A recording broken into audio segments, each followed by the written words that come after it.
अच्छा मेरे को बताओ, हमको हमारी ईमान की फिक्र है? एक बात बताऊंगा, दिल कांप जाएगा। आपको मालूम एक सहाबी जिनका नाम हजरत हुज़ैफा, बोलो क्या नाम? बहुत सुनने जैसा वाकया है। हजरत हुज़ैफा रज़ी अल्लाह ताला अन्हु एक सहाबी है, बोलो क्या नाम है? हजरत। ये बहुत प्यारे सहाबी है। इनको कहा जाता अल्लाह के रसूल के भेदी। बोलो अल्लाह के रसूल के भेदी। भेदी यानी अल्लाह के रसूल की सारी भेद की बातें किसको मालूम? यानी ये हजरत हुज़ैफा का कमाल था। जो बातें अबू बकर को नहीं मालूम, जो बातें हजरत उमर को नहीं मालूम, जो बातें हजरत उस्मान को नहीं मालूम, जो बातें हजरत अली को नहीं मालूम, अल्लाह के रसूल ने किनको बताया? बोलो हजरत। उनको कहा जाता, ये उलमा से पूछो, उनके नाम के साथ लिखा जाता हजरत हुज़ैफा साहिबु सिर्री रसूलिल्लाह सल्लल्लाहु अलैहि वसल्लम, यानी अल्लाह के रसूल के सारे भेदों को जानने वाले। बोलो कौन? हजरत।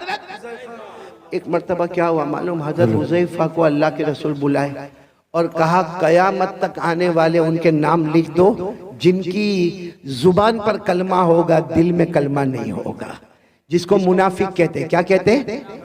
तो हजरत हुज़ैफा को पूरी फहरिस्त दे दी, कयामत तक आने वालों की फहरिस्त। बोलो हमारे नबी ने किनको दी? हजरत हुज़ैफा को दी। हमारे नबी सल्लल्लाहु अलैहि वसल्लम ने हजरत हुज़ैफा को दी, पूरी फहरिस्त दे दी कि कयामत तक आने वाले मर्द, कयामत तक आने वाली औरतें देख लो, जिनकी जबान पर कलमा होगा लेकिन दिल में ईमान नहीं होगा, वो मुनाफिक होंगे। अब सुनना, ये बात तो हो गई। अब मेरे प्यारो, आपको मालूम है एक जमान आया, हजरत उमर बादशाह बने। बोलो कौन बादशाह बने? अभी हमारे सदर मोहतरम, मैं वहाँ कमरे में बैठ के सुन रहा था, हजरत मुफ्ती याहिया साहब दामद बरकातुहुम, अल्लाह उनके उम्र में बरकत अता फरमाए। यही हजरत उमर रज़ी अल्लाह ताला अन्हु के बारे में जो बातें बता रहे थे, मेरा दिल वहाँ से इतना खुश हो रहा था। तो वही हजरत उमर बादशाह, और हजरत उमर इतने बड़े बादशाह, 22 लाख मुरब्बा मील पे अकेले हुकूमत करने वाले। बोलो कौन? सुभान अल्लाह। और हजरत उमर के बारे में एक बात सुनोगे तो आपकी अकल हैरान होगी। हजरत उमर जब किसी गली में ऐसे दाखिल होते थे ना मदीना में, यहाँ से अल्लाह के रसूल सल्लल्लाहु अलैहि वसल्लम आते थे तो हमारे नबी मुस्कुराते थे। चलो एक मरतबा, 2 मरतबा, 3 मरतबा, 4 मरतबा, जब हजरत उमर यहाँ से आए और अल्लाह के रसूल आए तो अल्लाह के रसूल मुस्कुराए। एक दिन हजरत उमर ने पूछा, अल्लाह के रसूल मेरे को समझ में नहीं आता, मैं जब भी गली में दाखिल होता हूँ, आप भी गली में दाखिल होते, आप मुझे देखकर मुस्कुराते क्यों है? मा युज़हिकुका या रसूल अल्लाह, अल्लाह रसूल हंसने की और मुस्कुराने की वजह क्या? हमारे नबी ने मुस्कुराते हुए फरमाया, उमर हंसू ना तो क्या करो, तू जिस गली में कदम रखता है शैतान वहां से भाग जाता है। सुभान अल्लाह, सुभान अल्लाह। तू जिस गली में कदम रखता है, बोलो शैतान वहां से भाग जाता है। और हम जिस गली में कदम रखते हैं शैतान आ जाता है। My brother how are you? हमारी खैर खैरियत भी पूछता है।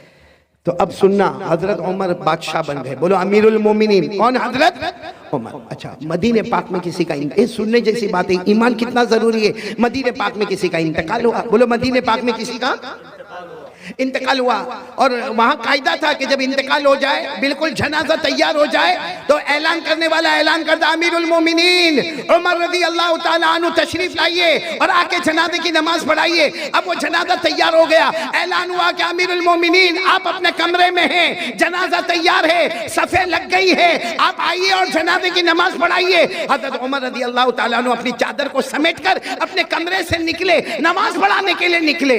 रास्ते में हजरत हुज़ैफा, कौन?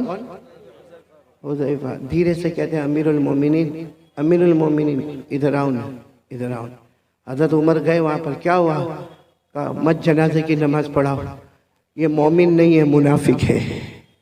ये जो जनाजा है, बोलो मोमिन, इसकी जबान पर कलमा था, दिल में कलमा। मेरे पास जो लिस्ट है ना, उस लिस्ट में इनका भी नाम है। आप जनाजे की नमाज मत पढ़ाइए, आप चले जाइए। हजरत उमर वहां से दूसरी जगह चले गए और ऐलान कर दिया, सल्लु अला साहिबिकुम, अरे कोई नमाज पढ़ा दो भाई, कोई जनाजे की नमाज पढ़ा दो, मैं जा रहा हूँ, कोई जनाजे की नमाज पढ़ा दो। ये कहकर हजरत उमर दूसरी गली में गए, किसी ने जनाजे की नमाज पढ़ाई। खैर वो जनाजा उठा, बोलो वो जनाजा उठा, और लोग जाने लगे। जब हजरत हुज़ैफा जाने लगे तो हजरत उमर वो गली में खड़े थे, वहां से कहते, हुज़ैफा इधर आओ। हजरत हुज़ैफा आए, कहा क्या हुआ अमीरुल मोमिनीन? हजरत हुज़ैफा कहते, मेरे अल्लाह की कसम, हजरत उमर की दाढ़ी मुबारक पर आंसू थे, यानी इतनी देर में इतना रोए थे कि दाढ़ी मुबारक भीग गई थी। हजरत हुज़ैफा ने कहा क्या हुआ? कहा वो जो जनाजे की नमाज नहीं पढ़ाई, क्योंकि उनका नाम वो लिस्ट में था जो मुनाफिक है, जिनके दिल में कलमा नहीं है। तो हजरत हुज़ैफा ने कहा इसीलिए तो मैंने आपको कहा कि आप जनाजे की नमाज ना पढ़ाएं। हज़रत उमर ने रोते रोते कहा, हुज़ैफा तुझे अल्लाह का वास्ता बता, मेरा नाम तो उसमें नहीं है। तुझे अल्लाह का वास्ता बता, मेरा उमर का नाम तो उसमें नहीं है। कहीं मैं मुनाफिक तो नहीं हूँ, मेरी ज़बान पर कलमा है लेकिन मेरे दिल में कलमा अल्लाह ने छीन लिया है। हुज़ैफा बता दे। हुज़ैफा ने कहा नहीं नहीं, कहा नहीं, तू एक बार मुझे बता दे। हज़रत हुज़ैफा ने आखिर में कहा, अल्लाह का वास्ता, अल्लाह की कसम, अमीरुल मोमिनीन उमर आपका नाम नहीं है। लेकिन हज़रत हुज़ैफा कहते, हज़रत उमर वहीं घंटे खड़े रह के रोते गए और रोते रोते अपने घर गए। पता चला कि रात को खाना नहीं खाए, पूरी रात अल्लाह के सामने रोते रहे, अल्लाह मेरा ईमान बचा लेना, अल्लाह मेरा ईमान बचा लेना, अल्लाह मेरा ईमान बचा लेना। वो अमीरुल मोमिनीन हज़रत उमर, वो अपने ईमान की फिक्र करे जिनके बारे में हमारे नबी ने फरमाया था, वो 10 सहाबा जिनको जन्नत की बशारत दी, उनमें कहा था उमर अंत फिल जन्ना, उमर तुम जन्नत में होंगे। वो उमर को तो अपने ईमान की फिक्र है। और मेरे भगवानपुर वालों, हम गुनाह पे गुनाह करें, हमारा ईमान कैसा होगा? और सबसे बड़ा गुनाह हमारा मोबाइल। ये क्या है? ये चारों तरफ क्या है? क्या है ये मोबाइल? गुनाह नहीं तो क्या है? क्या है मेरे प्यारों? चलो ये ठीक है, ये इस्लामिक है, ये बयान है, ये जायज है, लेकिन यही मोबाइल जब अकेले हमारे हाथ में होता है तो क्या बयान सुना जाता है? रात के 1 बजे क्या हमें कोई नज़म सुनना है? हम हमारे बेटे फिरदौस कमर की नज़म और नात को सुनते रात को 1 बजे। रात को 1 बजे कारी अहमद अली का बयान सुना जाता है। ठीक है, यहाँ इस वक्त ये मोबाइल जायज है, हलाल है, बिल्कुल सही है, सवाब है। लेकिन रात के 1 बजे जब वो नंगी औरत को मोबाइल में दिखाया जाता है, पीछे गाना बजता है, और हम हमारे दोस्त को कहते हैं मेरे पास बहुत अच्छी क्लिप आई है, तुझे भी भेजता हूँ। हमारे मोबाइल में जब जीना होता है, हमारे मोबाइल में चोरी होती है, हमारे मोबाइल में चुगली होती है, हमारे मोबाइल में झूठ बोला जाता है, हमारे मोबाइल में ब्लैकमेल किया जाता है, हमारे मोबाइल में पबजी खेला जाता है, हमारा इंस्टाग्राम, हमारा टिकटॉक, हमारा यूट्यूब, हमारा सब हराम, सब हराम, सब गुनाह। किसी में ब्लैकमेल, किसी में जीना, किसी में चोरी, किसी में ब्याज का सौदा किया जाता है, किसी में सूद का कारोबार किया जाता है, अरे कभी कभी चुगली की जाती है। और माफ करना मेरे प्यारों, इसी मोबाइल की वजह से बीवी भी नाराज होती है, बच्चों की तरबियत भी गलत होती है, माँ भी नाराज होती है, अब्बा भी नाराज होता है, एपिसोड पर एपिसोड देखा जाता है, गंदी गंदी फिल्में देखी जाती है, आखिरी दर्जे का गुनाह किया जाता है। मेरे भगवानपुर वालों, अल्लाह की कसम, हमारे घर में अगर तलाक होती है तो उसकी वजह भी मोबाइल होता है। और ये सिर्फ हम नहीं, हमारी जवान जवान बेटियों के हाथ में मोबाइल, हमारे जवान बच्चों के हाथ में मोबाइल। और बाप के अंदर हिम्मत नहीं, यहाँ बहुत सारे बैठे होंगे जो बाहर बहुत होशियारी करते होंगे, उसको कहो किसी इमाम साहब को डांटना है, जाके बंगाली जबान में डांट के आएगा। उसको कहो किसी अजान वाले को डांटना है, डांट के आएगा। अरे कह दो उसको ये जलसे वाले को डांटना है तो डांट के आएगा। मगर तेरा बेटा तेरे सामने हराम काम मोबाइल पर करता है, तेरी जवान बेटी रात को मोबाइल पर हराम काम करती है, क्यों तू रोक नहीं सकता? क्यों नहीं रोक सकता? इसलिए कि जब बाप खुद ऐसा करता है तो बेटे को क्या रोकेगा? जब बाप खुद मोबाइल पर, अरे बीवी बेचारी इंतजार कर रही है कि मेरा शोहर काम से आएगा, वो बेचारी पूरा दिन कपड़े धोने का काम, बर्तन मांजने का काम, बच्चों को स्कूल भेजने का काम, बच्चों को मदरसे भेजने का काम। अब शोहर आया इतनी हड़बड़ाहट बताएगा, थका थकाया आया है, हाथ मुंह धोएगा, खाना खाएगा। बीवी उधर चेहरा रखी और ये अपने मोबाइल पर बिजी है, रात को 1-1, 2-2, 2:30 बजे तक मोबाइल पर। और फिर कहता मेरी तबीयत बहुत थकी हुई है। ये थकावट दूर की जा रही है कि थकावट बढ़ाई जा रही है? Waste of time, waste of money और वेस्ट ऑफ एनर्जी, ये है हमारा मोबाइल का खुलासा। टाइम भी बर्बाद, पैसा भी बर्बाद और हमारी ताकत भी बर्बाद।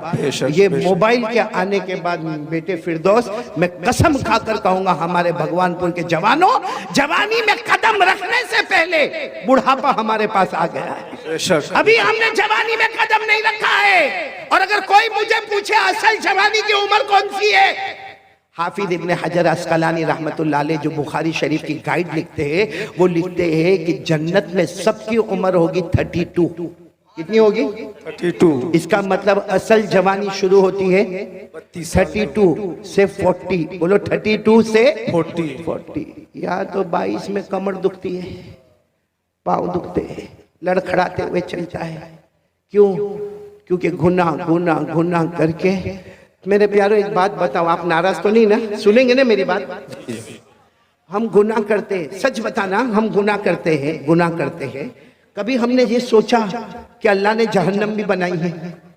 सोचा हमने कभी? गुनाह करेगा भाई, आए जिना हो रहा है, हमारा कारोबार 101% हराम, हमारा सूद का कारोबार, हमारा ब्याज का कारोबार, हम दारू पिए, हम मटके चलाए, हम जुआ खेले, हजारों गुनाह करे। अल्लाह को हाजिर नाजिर रखकर बोलना खराब नहीं मानना। हमने कभी जहन्नम के बारे में सोचा? जी नहीं। बोलो सोचा? कभी ये सोचा कि अल्लाह अल्लाह अल्लाह अल्लाह मैं ये गुनाह करने जा रहा हूँ, अल्लाह अल्लाह मैं ये कारोबार करूंगा, लेकिन अल्लाह इसमें ब्याज है, अल्लाह इसमें सूद है, अल्लाह इसमें रिबा है, अल्लाह इसमें बहुत बड़ा गुनाह है, सूद है, सूदी कारोबार है, अल्लाह जहन्नम में क्या होगा? कभी नहीं सोचा। बस आने दो, पेट में आने दो, हलाल है तो भी आने दो, हराम है तो भी आने दो। दारू भी पीता गया, मटका भी खेलता गया, जुआ भी खेलता गया, मेरे दोस्तों अय्याशी करता गया। कभी जहन्नम के बारे में सोचा? जी नहीं। कि जहन्नम भी तो आने वाली है ना। मैं इस वक्त जो हालात है ना, इसलिए जन्नत पे बात नहीं कर रहा हूँ, बहुत पते की बात कह रहा हूँ। आप सब ने बादशाह का नाम सुना होगा, ये मैं बता रहा हूँ कि हमने कभी जहन्नम के बारे में सोचा नहीं। एक बहुत बड़े बादशाह गुजरे हैं, हजरत हारून रशीद। साथ में बोलो कौन? हजरत हारून रशीद। उनकी बीवी का नाम जुबैदा। दोनों में बहुत मोहब्बत, बोलो दोनों में। और दुआ करो कि अल्लाह हर मियाँ बीवी में मोहब्बत अता फरमाए, बोलो आमीन। हजरत हारून रशीद बादशाह है, और इसलिए बड़े बादशाह है कि हजरत हारून रशीद कभी कभी आसमान की तरफ देखकर कहते थे, ए पानी तुझे बरसना है तो मशरिक में बरस जा, ए पानी तुझे बरसना है तो मगरिब में बरस जा, जहां भी तू बरसेगा वहां हारून रशीद की हुकूमत पाएगा। माशाअल्लाह, सुभान अल्लाह। बड़े बादशाह। फिर एक मर्तबा बोलो कौन बड़े बादशाह? हजरत हारून रशीद। और उनकी बीवी का नाम क्या? बोलो उनकी बीवी का नाम जुबैदा। भाई वाक्य को बराबर सुनो, तवज्जो से सुनना। तो भाई बादशाह है, एक दिन बीवी के साथ मशवरा होता है, चलो दरिया किनारे वॉकिंग, दरिया किनारे वॉकिंग, टहलने जावे, थोड़ा पाँव अलग अलग करे और थोड़ा जाए। तो बीवी की आदत होती है कि मैं थोड़ा तैयार होकर आती हूँ, आप थोड़ा आगे बढ़े। वो बीवी भी शरीयत की पाबंद, हिजाब वाली, पर्दे वाली, कहा मैं अपना पर्दा सही करके आती हूँ, आप आगे बढ़े। अब हजरत हारून रशीद आगे आ गया, और पीछे कौन आ रही है? बोलो बीवी जुबैदा। मामला क्या हुआ मालूम? हजरत हारून रशीद जा रहे, दरिया किनारे एक अल्लाह के वली बैठे हुए, बोलो सुभान अल्लाह। सुभान अल्लाह। अल्लाह के वली का नाम बहलूल, बोलो क्या नाम? बहलूल। हजरत बहलूल, बहलूल साथ में बोलो क्या नाम? हजरत बहलूल। अल्लाह के वली है, दुर्वेश है, एक फकीर है, अल्लाह के वली। वो क्या कर रहे मालूम? हाथ में लकड़ी का टुकड़ा है, उसको रेत पे ऐसे ऐसे घुमा रहे। रेत है ना, रेत जैसे जमीन, उस पे घुमा रहे। तो हजरत हारून रशीद दूर से समझ गए मजजूब आदमी है, अल्लाह का वली आदमी है। आए और आकर कहा अस्सलाम वालेकुम। वो हजरत बहलूल ने कहा वालेकुम अस्सलाम। तो हजरत हारून रशीद तो बादशाह से कहा ये क्या कर रहे हो? जमीन पे ऐसे लकड़ी से क्या कर रहे हो? कहा मैं घर बना रहा हूँ, बोलो सुभान अल्लाह। क्या बना रहा हूँ? घर बना रहा हूँ। तो हजरत हारून रशीद को मजाक सूझा, क्योंकि ये घर बना रहा है, ऐसे ऐसे गोल कोई लकड़ी घुमा के घर बनाता। तो हजरत हारून रशीद बादशाह थे, कहने लगे ये घर कोई खरीदेगा तो क्या मिलेगा? अल्लाह उसके बदले जन्नत दे देगा। माशाअल्लाह, सुभान अल्लाह। तो हारून रशीद ने कहा घर कितने का है? क्योंकि अभी तो बना भी नहीं है, खाली गोल गोल घुमा रहे हो, कितने का है? तो उसने कहा, हजरत बहलूल अल्लाह के वली ने कहा 1 दीनार। कितना? यानी 1 सोने का टुकड़ा, जैसा हमारे यहाँ चांदी का सिक्का होता, सोने का टुकड़ा 1। तो हारून रशीद मुस्कुराते चले गए कि कैसी बेवकूफी की बात है, कितनी बेवकूफी की बात है। एक तो लकड़ी के जरिए से मिट्टी के ऊपर गोल गोल करना, और फिर कहने का घर बनाना, और उसके बदले में अल्लाह जन्नत देगा, और 1 दीनार देने का। हजरत हारून रशीद मुस्कुराते हुए चले गए। बोलो पीछे कौन आ रही थी? जुबैदा। वो आई, वो भी पहचान गए अल्लाह के वली, दूर से खड़े होकर कहा अस्सलाम वालेकुम। वो अल्लाह के वली नहीं, वो चेहरा उठाकर वालेकुम अस्सलाम। तो जुबैदा ने पूछा क्या कर रहे हो? तो कहा घर बना रहा हूँ। कहा ये घर बना रहे हो? कहाँ? कहा इसके बदले क्या मिलेगा? कहा जो ले लेगा उसको जन्नत मिलेगी। तो बीवी जुबैदा ने पूछा कितने का? कहा 1 दीनार। जुबैदा ने 1 दीनार दिया और आगे चली गई। हारून रशीद भी गए, लेकिन दीनार दिया नहीं, और जुबैदा ने दीनार, खैर चले गए। वो जो टहलना था, वॉकिंग करना था, वॉकिंग की। बादशाह थे, हारून रशीद बादशाह थे, और जुबैदा यूं समझो कि एक रानी की तरह रहती थी। खैर दोनों रात को अपने महल में चले गए। हारून रशीद ने रात को ख्वाब में जन्नत देखा। बोलो सुभान अल्लाह। सुभान हारून अल्लाह, रशीद ने सुभान ख्वाब में इतनी बड़ी जन्नत, याकूत, मरजान, लूलू, मोती, इतनी जबरदस्त जन्नत, और उस पर लिखा था हादिहिल जन्ना ली जुबैदा, ये जन्नत किसकी है? जुबैदा की। जुबैदा की है। तो हारून रशीद वो जब ख्वाब में देखा ना, तो जन्नत की तरफ दौड़े दौड़े दौड़े दरवाजे पर गए, और दरवाजे पर जाकर कहा जन्नत का दरवाजा खोलो। कुछ लोग आए, कहा तुम्हारी जन्नत नहीं है, तुम्हारी बीवी जुबैदा की जन्नत है। तो कहा मेरी बीवी की जन्नत है, मुझे मेरी बीवी की जन्नत देखना है। तो दरबार ने कहा यहाँ मियाँ बीवी का मामला नहीं, ये जन्नत का मामला है, ये आखिरत का मामला है, यहाँ मियाँ बीवी के रिश्ते को नहीं देखा जाता। जाओ यहाँ से, जुबैदा आएगी तो अंदर जाएगी, बाकी तुम्हें जाने का कोई हक नहीं। हारून रशीद की आंख खुली, क्योंकि ख्वाब देख रहे थे। आंख खुली, घबरा गए कि मेरे को जन्नत में नहीं जाने दिया। किसकी जन्नत थी? बोलो ना, किसकी थी? तो बाजू में ही सोई थी। कौन? जुबैदा बीवी थी। उठाया, जुबैदा, जुबैदा उठो, जुबैदा उठो, जन्नत का मामला है, उठो। जुबैदा ने यूं आंख खोला, कहा क्यों उठाया? मैं आराम से अपने जन्नत में घूम रही थी। अरे मैं अपने जन्नत में घूम, कौन सी जन्नत में घूम रही थी? कहा जो आज मैंने वो अल्लाह के वली से खरीदा, 1 दीनार में मैंने जन्नत खरीदा। तो हज़रत हारून रशीद ने सर पे हाथ रखा, हाँ मैंने नहीं खरीदा, वो जन्नत तूने खरीद लिया। तो हारून रशीद ने कहा कोई बात नहीं, कल आइंदा कल देखेंगे क्या होता है। खैर दूसरा दिन आया। बोलो कौन सा दिन आया? दूसरा दिन आया। हज़रत हारून रशीद फिर अपनी बीवी जुबैदा को लेकर चलो दरिया पे टहलने के लिए जावे, चलो वॉकिंग के लिए जावे। गए, सही में उसी जगह पर अल्लाह के वली को बैठा देखा, हजरत बहलूल को।